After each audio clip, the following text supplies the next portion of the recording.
You're listening to Three Kitchens podcast, hosted by your favorite home cooks, Erin Walker and Heather Dyer. Join us for inspiration and a new recipe every Tuesday.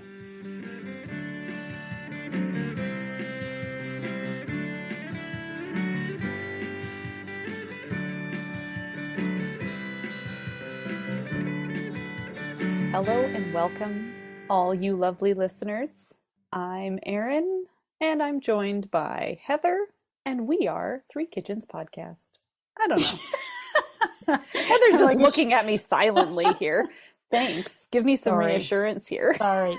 Well, you can say, yeah, I reassure you. Yes, we are Three Kitchens Podcast. I'm in the right Heather. spot, right? You are, Erin, in case you were unsure of yourself and your name. Could be at this point. We're going to get into some food, but for listeners who've been around with us for a little while, we were just musing about how we're in year 3 now. So if you've been around for a while, you know, in the beginning, we had this thing somebody would tell like a little story from food news kind of in the world. Okay. I saw this story recently, actually a while ago, and I thought, I need to tell Erin and our listeners about it because it's funny. And maybe someone who lives near here knows about it and can tell us more. But there's a place I'm pretty sure it's in Great Britain, a place called Cooper's Hill. Okay. I'm pretty sure it's in England. And they have an annual competition where they roll a very large wheel of cheese. Like, I'm talking like wagon wheel size. Man-sized like cheese. Very large cheese. They send it down the hill and people run after it to try to be the first to catch it. Have you heard of this? You're looking like, yes. Of course.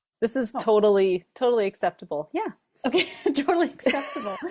Well, this year, the winner was a woman named Delaney Irving, a 19-year-old from Canada. Good for her. She made it to the bottom of the hill the fastest. But in the process, she concussed herself when she face planted at the finish line. Oh, no. She got knocked out. She was unconscious for a period of time, but then apparently she said it was all worth it because she won. Don't you get to take home the cheese? Isn't that the prize? The first one down gets the cheese.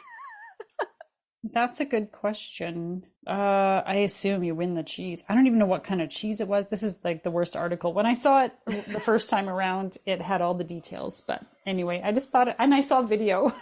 It's like this giant cheese and all these people like scrambling down this steep bumpy hill because the cheese then goes, it doesn't go in a straight line, right? It goes all over the place and people are chasing it and this poor woman does a header and knocks herself out. Well, at least the cheese didn't hit her. Could you imagine? That thing would flatten you. If that thing rolled after you, yeah, it's probably quite heavy. Yeah, I would imagine. It's got some good momentum going down that hill. Yeah. It looked like it was going very fast. What a ridiculous thing. People do ridiculous things. I like these nonsensical, silly things that we turn into traditions. The world is serious enough. Let's enjoy all the cheese traditions because why not? And who doesn't love cheese?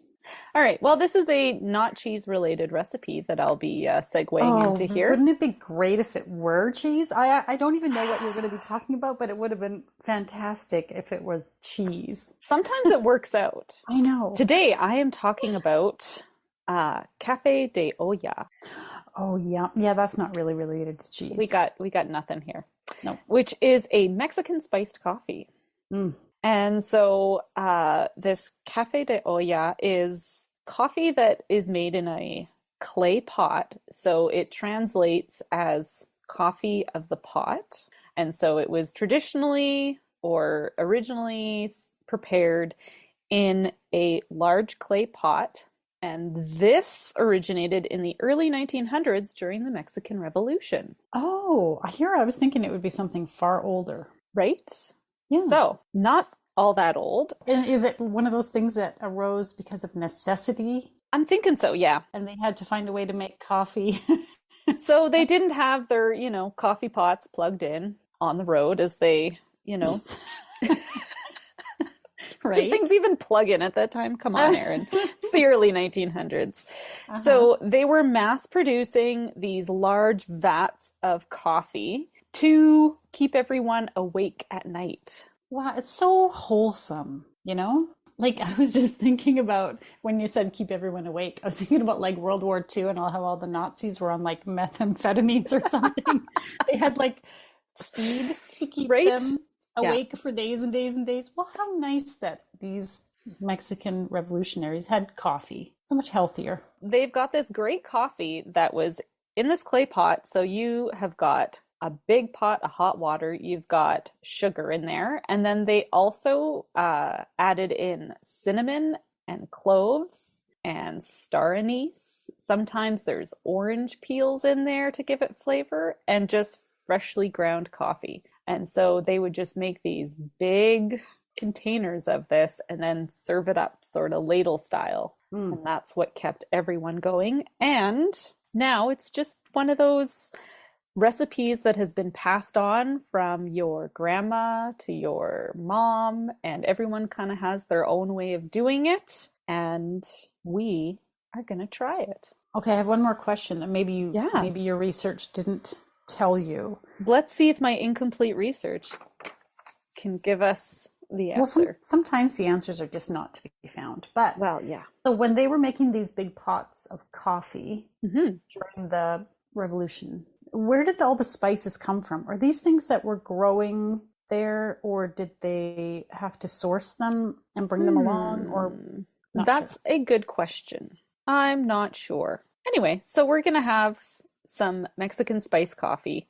And I figure we've done this whole exploration into tea and learning about tea. We're going to learn nothing about coffee, but we're going to enjoy some spiced coffee. So our children have attended a bilingual Spanish program, and they had this spiced Mexican hot chocolate. And it is really tasty. And I thought there's got to be a grown-up version of this. And there is. Mexican spiced coffee. I have had this coffee in Mexico when I've been to Mexico a few times. Okay. And when I enjoyed it the most in my experience was we'd gone to I don't know what exactly you call it. It's like an outdoor adventure park kind of thing. And when you're kind of wet from being in the water, so we went to like one of the restaurants where there's a buffet, and we had our lunch, and there was, at the end of the buffet, there's a big clay pot.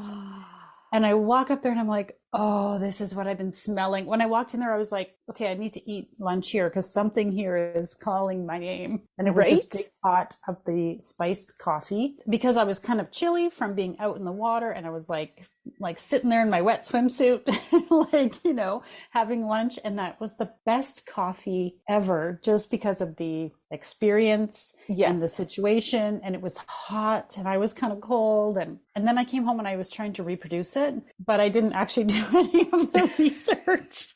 I just kind of tried to make it up in my kitchen. I didn't ever really succeed. So I'm so excited for you to make a proper cup of this for me. Well, thanks for putting a load on me. Oh, it won't be the ambiance, but I bet it'll be just as delicious. So if I come and dump a bucket of water on you and then hand you a cup of coffee, spray me with the garden hose. I was gonna say, I'm just uncomfortable and cold. Or you can also enjoy this as a nice warm beverage as the weather starts to cool. All these flavors and thoughts make me think of a nice fall coffee. Mm-hmm. Kind of Christmassy too. You could serve it at Christmas. You got some Christmassy flavors in here. I think it's going to be something tasty. All right, so I can't just serve you coffee. Oh, well, you could. I'm already really excited about it. I could spray you with a hose and serve you coffee, but that would seem somewhat incomplete. So the recipes that I was looking up for this said that this is often served with churros. And I thought, yes, yum. Please. Who doesn't love a good churro? And that's when I started going down the rabbit hole of where do churros come from? Oh, no. There are a lot of discussions about where churros come. I thought they were a Mexican food. Oh, I would have guessed Spanish. But hold on a sec. Where did they come from in Spain? Does everybody want to lay claim to them? Everybody's laying claim to this. Yeah. So there's some talk about, they're traditionally Spanish because the shepherds who used to be in the hills would fry this dough up, and they called it churros because there is a sheep whose horns have these ridges on them, and that's where the name comes from. Does churro mean sheep? There's a churra species of sheep, And Oh, so okay. because they've got this ridged Ridged. pattern, I'd buy it. I'm thinking this that theory sounds good. kind of legit. But the Portuguese were also in China, and there is a fried dough in China that they use as a breakfast item, and it's spelt Youtiao. It is a fried donut dough that the Portuguese sort of brought back with them, and they say, no, no, no, this is where this idea of churros came from. The Spanish brought it over to South America in the 1500s, so we do know when it ended up over in South America. Okay, I see. Can I also tell you a story about the first time I had churros? Please tell me a churro story. Does everybody want to know all my stories today? Yes. Well, I was in Spain, and that's why I thought it was a Spanish Ooh. thing. Okay. I think in Madrid, in the evening, on one of those busy touristy streets where there's, picture lanterns and music and like people all hanging out on patios, outside up on the sidewalks and strolling around and chatting and having dinner, late dinner. And I went to this like cafe that had churros con chocolate, which is like churros dipped in the thickest. It's something between it's a drinking chocolate, but it's so thick that you can dip your churros into it. It's somewhere between a drink and a pudding almost. Yeah. Yeah, And you exactly. dip it in, and it was the most delicious thing. It's like when you go to France and you have a crepe and you're like, oh, this is the most delicious thing ever. Yeah. Well, I had some pretty excellent churros that were fried up at a subway station in New York. There was a lady that had this little cart. She was making Oh, God, they were so hot you couldn't eat them at first. Served in a greasy paper bag. Yes, yes. Yes, yes, yes. Just cinnamon and sugar. I didn't have any of the chocolate, but yeah. I love that it's like the setting and the time you're in a new city and you're on holiday and you're like experiencing something different. And anytime they're like fresh out of the fryer, they're going to be delicious. Oh, I just realized you're taking on frying. Oh, no. Continue. So now that we've really muddled where do churros come from, I'm going to muddle it more because I found a baked churro recipe that is like a French choux pastry. Choux pastry is not too difficult. If I can do it, anybody can do it. It was a gougere, but I kept pronouncing it wrong in our episode about it. That's right. Was it always a choux pastry for a churro?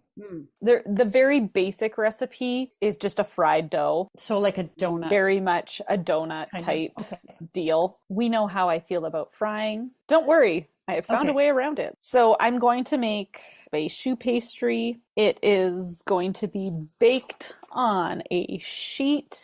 So you've got this baked churro. You're going to brush it with melted butter and roll in cinnamon and sugar, and then you're going to serve it. Oh, so that's how you get the spice to stick. Yes. It's the butter, because normally when you come out of the fryer, it's easy to get sugar and cinnamon to stick to something, right? Oh, this is interesting. So we're just going to go all the way around the world and combine everything. We've got spices from the East. We've got cooking techniques from the French. I'm including everybody. True multicultural recipe. And I'm making this up in the Great White North. Well, I mean, that's Canada for you, right? Exactly. You take things from every place. And isn't it amazing how we can get all these ingredients like outside our doorstep? Sometimes it blows my mind, the access that we have to things. And just like how lucky we are. Yeah, we take it for granted, but when you really think about, right? I can't wait for this. This is going to be a delicious treat that already brings back so many memories for me. I'm really We'll see if we can work this out and make it taste good. We want this nice crispy outside, soft fluffy interior, and we want this delicious coffee to go with it. I love the idea of this spiced coffee. If I didn't know better, I would have called it chai coffee. But now I know that chai means tea, not spice. Yes, it's similar. If you're trying to picture this in your mind, you could say that it is the coffee equivalent of like a spiced chai tea. Oh, you did it. You said it. You said it. Hey listeners, thank you so much for tuning into this episode. If you're a fan of zhuzhed up coffees, check out our recipe for Dalgona iced coffee on our website, www.threekitchenspodcast.com.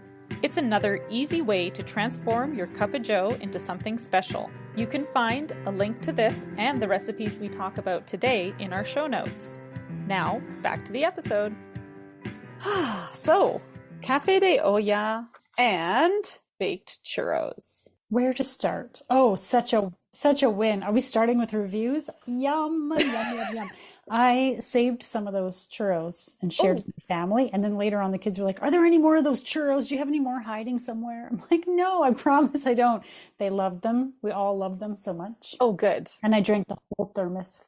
Oh, you did drink the whole thermos. I sure did.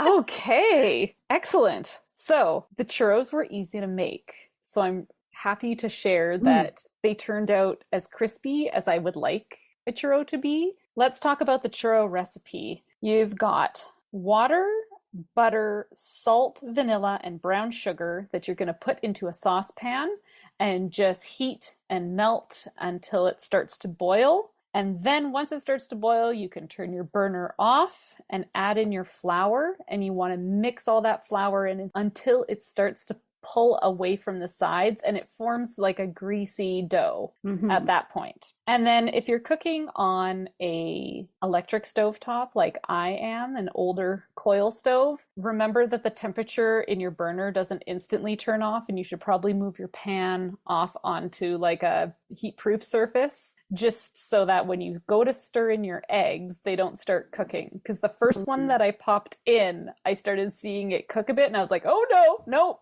move it off." Okay.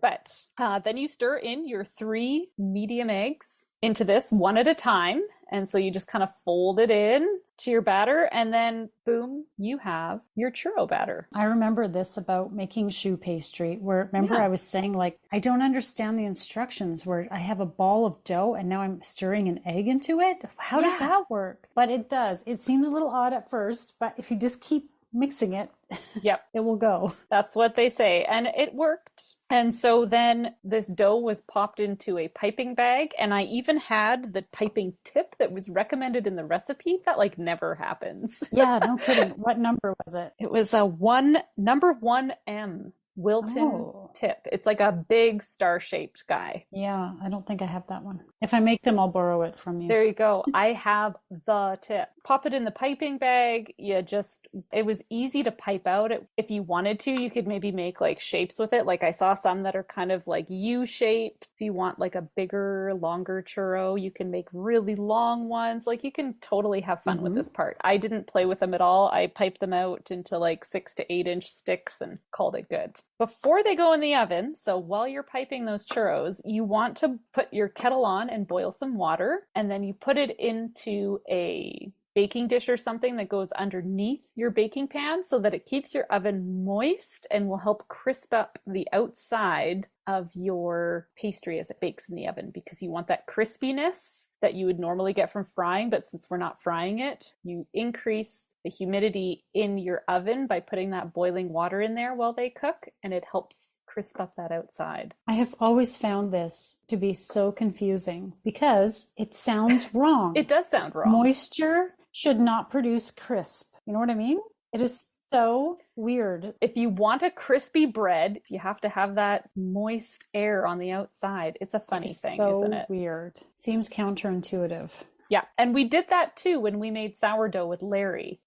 He had the same recommendation for getting that nice crispy crust on the outside. All right, so once these came out of the oven, I did not brush on any extra any extra butter, because they were bubbly and buttery already. So I was like, I don't need to put extra butter on this. You could if you needed to. I just tossed them into the cinnamon sugar mixture I had and then put them back on the tray to cool. It was so easy. And it worked. Like they had the same texture and the same like sugary cinnamon coating on them that you would expect from them having been deep fried, I thought. But they weren't greasy. No, but they also had that like deep fried flavor to them, they kind of did. Which was kind of strange. It's so good. It's such a great option because It's less messy. Because you don't have to deep fry. It is the Yes. greatest option. And oil is so expensive, and Yeah. it's so nice that you can just pop them in the oven. Just keep an eye on them, I would think. And Yeah. because they are quite small. I'm surprised they took that long to bake, but This is a great way to bake something that should be fried. I'm really impressed. I wasn't sure if this was going to turn out or not. I was like, you might have some soggy dough coming your way. or like I almost expected it because it's baked to be a bit more like dough, like bread. Yes. You know what? But this was more Puffy like or... a cookie, like a crispy cookie as opposed to a breadstick. Yeah, it was so great. Yeah, this was an interesting experiment to see if you could actually make it work in your oven. So, and I think it made 30 churros. Nice. All of which are gone. I made them less than 24 hours ago, Heather, and they have cleared them out.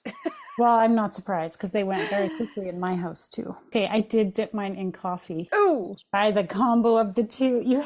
I was like, you poor suckers who don't drink coffee. I say to my husband and my children, you poor suckers, you're missing out on this amazing combination of things. Yeah. Because I loved it together. It was so good together. So the spiced coffee, again, was quite simple to make. Mm-hmm. Now, for the recipe I had, which was from my buenocookbook.com for Mexican spiced coffee, they had a sugar in here called piloncillo. Piloncillo? Anyone guess if I'm saying this right? Your Spanish is better than mine, but I understand that's what it's called. Piloncillo. Yeah, I was going to say, I don't know where to put the accent, and that's usually where I end up in trouble. It's either piloncillo or piloncillo or piloncillo. All right. Piloncillo. Say it with me now. All right. It is a unrefined sugar that usually comes in like little cones. It's a hard sugar. I couldn't find this / I didn't search too hard for this. Oh, I wondered if you found it. I picked up the first hard sugar that I found at the grocery store, which happened. So this sugar that they recommend that I'm not going to pronounce again, because you've already heard me say it 7 ways till Sunday. It is a cane sugar. I found palm sugar that comes in little discs. And so I did a little bit of reading online and was like, yeah, you can use both of them. They both are kind of substitutes for one another if you need to. Or you could use any sugar you like. If you really like honey, they say you can make this with honey. If you just want to use brown sugar, you can use brown sugar in it. So this was 6 cups of water and it makes 6 servings. Maybe more like 3 if you drink coffee the way that me and possibly Heather do. I told you I drank my whole thermos. You drank the whole thermos, so I'm making this assumption out loud for everyone now. Mm-hmm. And then 6 to 8 ounces of this sugar. The 4 pieces I had was about 7 ounces, so it was right in the middle. 2 cinnamon sticks, 2 cloves, 1 star anise, and then 6 tablespoons of freshly ground dark roasted coffee. So put all of your water, sugar, and spices in. Boil it, let all your sugar dissolve. It said 5 minutes to infuse everything. In order to get the maximum amount of flavor out of your spices, the longer you let your spices sit into your water sugar mixture, the more flavor you're going to get from them. I liked the flavor in this. I thought it worked out good. And then you add your coffee in, bring it to a boil, turn it off, and then cover it and let it rest for 5 to 10 minutes. Are the instructions. I went for 7 minutes. I kind of went right in the middle of everything, and then strain it into your cup and drink up. The entire time that I was making this, and as soon as I tasted it, I had to know, is this what it tastes like? It is sweet. It is very sweet. Yes. I maybe should have said that when I was talking about having had it before. It is very sweet. And especially if you don't normally put sugar in your coffee, it's like a woo! I don't either. The sugar and the caffeine, I was like, whoa!